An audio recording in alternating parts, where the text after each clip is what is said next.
ഒരിക്കൽ കൂടി എല്ലാ പ്രേക്ഷകരെയും സ്വാഗതം ചെയ്യുന്ന നമ്മൾ ദേശീയ വാർത്തയിൽ നിന്ന് തന്നെയാണ് തുടങ്ങുന്നത്.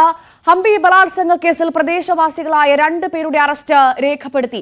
കർണാടക ഗംഗാവതി സ്വദേശികളായ ചേതൻ സായി, ഹാൻഡി മല്ലേഷ് എന്നിവരെയാണ് കോപ്പൽ പോലീസ് അറസ്റ്റ് ചെയ്തത്. മൂന്നാമത്തെ പ്രതിക്കായുള്ള തിരച്ചിൽ ഊർജിതമാക്കിയതായും പോലീസ് അറിയിച്ചു. ഐഷത്തുൽ ഷംന ചേരുന്നു കൂടുതൽ വിവരങ്ങളുമായി നാഷണൽ ഡെസ്കിൽ നിന്ന്. ഷംന, രാജ്യത്ത് തന്നെ ഇന്നലെ പ്രത്യേകിച്ചും വനിതാ ദിനത്തിൽ ഞെട്ടിച്ചൊരു വാർത്തയായിരുന്നു ഈ ഹംപി ബലാത്സംഗ കേസ്. ഇതിൽ 2 പ്രതികളെ അറസ്റ്റ് ചെയ്തിരിക്കുന്നു പോലീസ് എന്നത് ശ്രദ്ധേയമായ കാര്യം. പക്ഷേ ഏറ്റവും പ്രധാനമായി മൂന്നാമൻ എവിടെയെന്നുള്ള ചോദ്യമാണ് നമ്മൾ ചോദിക്കുന്നത്. മൂന്നാമനിലേക്ക് എത്താനായോ പോലീസ്? എന്താണ് അറിയാൻ സാധിച്ച വിവരങ്ങൾ? ഭവ്യ, തീർച്ചയായും വനിതാ ദിനത്തിൽ രാജ്യത്തിനെ നടുക്കിയ ഒരു വാർത്ത തന്നെയായിരുന്നു പുറത്തു വന്നത്. വിദേശ വനിതയടക്കം 2 പേർ കൂട്ടബലാത്സംഗത്തിന് ഇരയാകുന്നു. അതിൽ തന്നെ പ്രദേശവാസികളായ 3 പേരാണ് ആക്രമിച്ചത്. ഈ വനിതകൾക്കൊപ്പം ഉണ്ടായിരുന്ന 3 പുരുഷന്മാരെ കനാലിലേക്ക് തള്ളിയിട്ടതിന് ശേഷം അതിനുശേഷം ഈ വനിതകളെ ആക്രമിക്കുന്നു, ബലാത്സംഗം ചെയ്യുന്നു. ഈ കനാലിലേക്ക് തള്ളിയിട്ട 3 പുരുഷന്മാരിൽ ഒരാൾ മരിക്കുകയൊക്കെ ചെയ്തിരുന്നു. ഏറെ വേദനിപ്പിക്കുന്ന ദുഃഖകരമായ വാർത്ത തന്നെയായിരുന്നു കഴിഞ്ഞ ദിവസം പുറത്തു വന്നിരുന്നത്. തുടർന്ന് നടത്തിയ അന്വേഷണത്തിൽ ഇന്നലെ തന്നെ ഈ പ്രതികളിൽ 2 പേരെ പോലീസ് കസ്റ്റഡിയിലെടുത്തിരുന്നു. അതിനുശേഷം അവരുടെ അറസ്റ്റ് ഇപ്പോൾ രേഖപ്പെടുത്തിയിട്ടുണ്ട്. ഈ പ്രതികൾ സമീപവാസികളാണെന്ന് ഈ പരാതിയിൽ തന്നെ പറഞ്ഞിരുന്നു. കാരണം ഇവർ കന്നഡയിലും പ്രാദേശിക ഭാഷയിലുമായിരുന്നു സംസാരിച്ചിരുന്നതെന്നായിരുന്നു ഈ ആക്രമണത്തിനിരയായ വനിത മൊഴി നൽകിയിരുന്നത്. ഇതിന്റെ അടിസ്ഥാനത്തിൽ തന്നെയായിരുന്നു ആദ്യഘട്ടത്തിൽ അന്വേഷണം പുരോഗമിച്ചത്.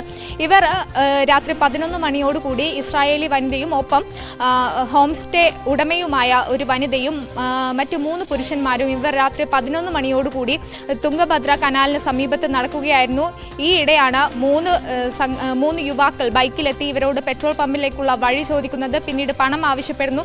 ഇത് നിരസിച്ചതോടെയാണ് അക്രമം ഉണ്ടായതെന്നുകൂടി മൊഴി നൽകുന്നു. പിന്നീട് അക്രമത്തെ തുടർന്ന് ഒപ്പമുണ്ടായിരുന്ന 3 പുരുഷന്മാരെ കനാലിലേക്ക് തള്ളിയിട്ട് ഈ ഇസ്രായേലി വനിതയെ ഒരാളും മറ്റ് ഈ ഹോം സ്റ്റേ ഉടമയായ വനിതയെ 2 പേരും ചേർന്ന് ബലാത്സംഗം ചെയ്യുന്നു. എഫ്ഐആറിന്റെ കോപ്പിയിലടക്കം അക്കാര്യം വ്യക്തമായി പറയുന്നു. അതിനുശേഷം ഈ യുവതിയുടെ ബാഗ് മോഷ്ടിക്കുന്നു, മൊബൈൽ ഫോൺ മോഷ്ടിക്കുന്നു, 1 ലക്ഷം രൂപയോളം മോഷ്ടിക്കുന്നു.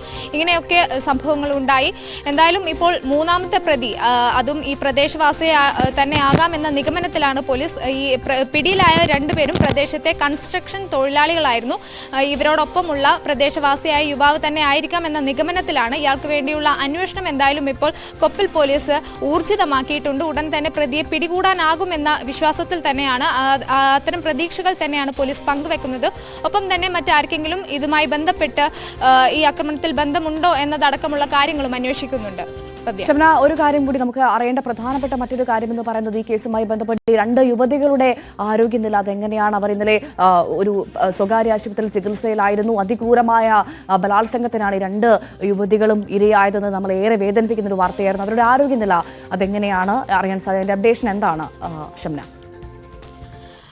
ഈ യുവതികളുടെയും അതുപോലെ തന്നെ രക്ഷപ്പെട്ട മറ്റ് 2 യുവാക്കളുടെയും ആരോഗ്യനില സംബന്ധിച്ച് കൂടുതൽ വിവരങ്ങളൊന്നും പുറത്തുവിട്ടില്ല. അതേസമയം ആശങ്കപ്പെടേണ്ട സാഹചര്യം ഇല്ല എന്ന് തന്നെയാണ് മനസ്സിലാക്കാൻ സാധിക്കുന്നത്. ഈ യുവതികളിൽ ഒരാൾ തന്നെയാണ് പോലീസിന് മൊഴി നൽകിയതും പരാതി നൽകിയതും. മറ്റ് ആശങ്കപ്പെടേണ്ട സാഹചര്യം ഇല്ല എന്ന് തന്നെയാണ് നിലവിൽ വരുന്ന റിപ്പോർട്ടുകൾ. ശരി, ഐഷത്തുൽ ഷംനയാണ് വിശദവിവരങ്ങൾ പങ്കുവച്ചത്. നന്ദി.